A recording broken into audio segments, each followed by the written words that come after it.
Di sini saya akan menjelaskan materi tentang tanggung jawab sosial dan lingkungan serta penggabungan, peleburan, pengambilan, dan pemisahan perseroan terbatas berdasarkan ketentuan syariah.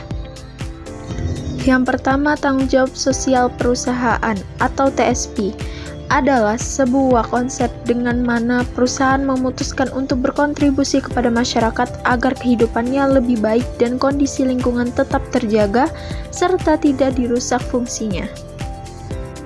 Konsep tanggung jawab sosial perusahaan. Yang pertama, tanggung jawab ekonomis, yang kedua tanggung jawab legal, yang ketiga tanggung jawab etis, dan yang keempat tanggung jawab filantropis. Kewajiban perusahaan dalam pelaksanaan TSP. Yang pertama, menyusun, menata, merancang, dan melaksanakan kegiatan TSP sesuai dengan prinsip-prinsip tanggung jawab sosial dunia usaha dengan memperhatikan kebijakan pemerintahan daerah dan peraturan perundang-undang yang berlaku. Yang kedua, menumbuhkan, menetapkan, dan mengembangkan sistem jejaring kerjasama dan kemitraan dengan pihak-pihak lain serta melaksanakan kajian, monitoring, dan evaluasi terhadap pelaksanaan TSP dengan memperhatikan kepentingan perusahaan, pemerintahan daerah, masyarakat, dan kelestarian lingkungan. Yang ketiga, menetapkan bahwa TSP adalah bagian yang tidak terpisahkan dalam kebijakan manajemen maupun program pengembangan perusahaan. Pelaksanaan program TSP. Pertama, program TSP meliputi A. Bina lingkungan dan sosial, B. Kemitraan usaha mikro, kecil, dan koperasi, yang C.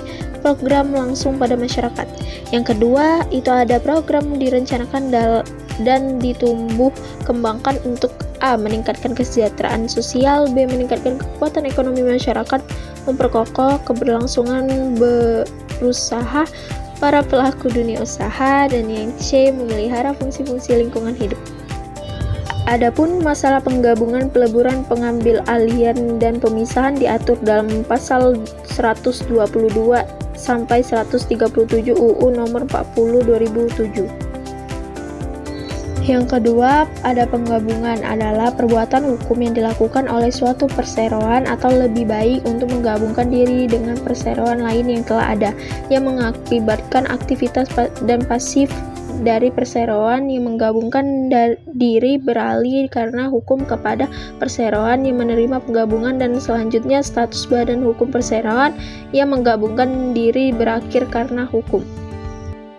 Alasan penggabungan perusahaan. Yang pertama, pertimbangan pasar, yang kedua keuntungan investasi, yang ketiga penghematan distribusi, yang keempat mengurangi kompetitor, yang kelima ada mengelola risiko dengan diversifikasi, dan yang keenam mempertimbangkan persediaan baku, yang ketujuh pertimbangan finansial, dan yang terakhir ada penelitian dan pengembangan. Bentuk penggabungan perusahaan. Yang pertama merger, yang kedua konsolidasi, yang ketiga akuisisi, yang keempat joint venture, dan yang kelima konsorsium. Jenis merger. Yang pertama merger horizontal, kedua merger vertikal, ketiga merger konglomerat, dan yang terakhir merger non-generik. Yang ketiga, peleburan atau pembubaran. Perbuatan hukum yang dilakukan oleh dua perseroan atau lebih untuk meleburkan diri dengan cara mendirikan suatu perseroan baru yang karena hukum memperoleh aktivitas dan pasifa dari perseroan yang melebur diri, dan status badan hukum perseroan yang melebur diri berakhir karena hukum. Penyebab peleburan perusahaan. Yang pertama, keputusan rapat umum pemegang saham RUPS, yang kedua jangka waktu perusahaan berakhir, yang ketiga penetapan pengadilan atau pailit, yang keempat terakhir yaitu pencabutan izin usaha. Jenis peleburan itu ada dua, yaitu likuidasi dan pailit. 4. Pemisahan perbuatan hukum yang dilakukan oleh perseroan untuk memisahkan usaha yang mengakibatkan seluruh aktiva dan pasifa perseroan beralih kepada hukum karena hukum kepada dua perseroan atau lebih, satu sebagian aktiva karena hukum kepada satu perseroan atau lebih.